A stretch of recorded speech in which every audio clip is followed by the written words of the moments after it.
இப்போ அதுதான் இன்னும் விஜய் பிரபாகர் தான் உங்களுக்கு யார் சொன்னாங்க?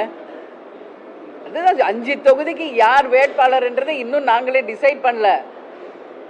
ராஜ்யசபாக்கு யார் என்றது இன்னும் நாங்க டிசைட் பண்ணல. இப்பதான் நேர்காணல் நடந்துகிட்டு இருக்கு. அதுக்கு தான் நான் சொல்றேன், கொஞ்சம் பொறுமையா இருங்க. இன்னும் நேர்காணல் இன்னைக்குள்ள முடிச்சுட்டு யார் வேட்பாளர் என்பதை முடிவு செய்து தலைமை கழகம் எந்தெந்த தொகுதிக்கு எந்த வேட்பாளர் என்பதை ஒரு அதிகாரப்பூர்வமாக நாங்கள் அறிவிப்போம். அப்புறம் 24ஆம் தேதி பொதுக்கூட்டத்தில் அனைத்து வேட்பாளர்களும் அறிமுகப்படுத்துவோம். 25ஆம் தேதி வேட்பு மனு தாக்கல் செய்யப்படும். அதற்கு பிறகு எல்லோரும் அன்றைக்கே களத்தில் இறங்கி தேர்தல் பணிகளை ஆரம்பிப்போம்.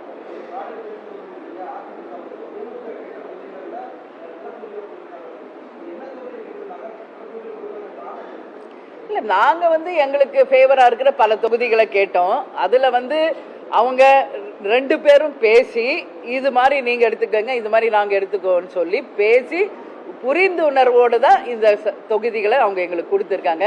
கடந்த முறை வட சென்னை கொடுத்தாங்க, இந்த வாட்டி மத்திய சென்னை எடுத்துக்கங்கன்னு சொன்னாங்க. கடந்த முறை கள்ளக்குறிச்சி கொடுத்தாங்க, இந்த முறை கடலூருக்கு கொடுத்துருக்காங்க. அதே மாதிரி கடந்த முறை திருச்சிக்கு கொடுத்தாங்க. இதே டெல்டால ஒன்று வேணுன்றதுனால தஞ்சாவூர் எங்களுக்கு கொடுத்துருக்காங்க.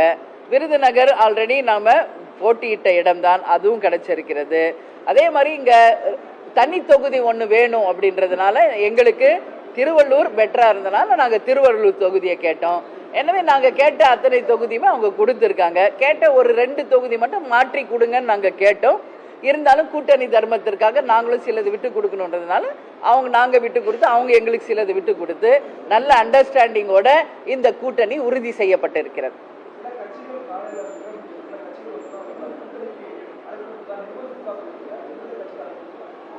நீங்களே புரிஞ்சுக்கங்க, தமிழ்நாட்டில் எந்த கட்சி கூட்டணி இன்னைக்கு அமைச்சிருக்காங்க?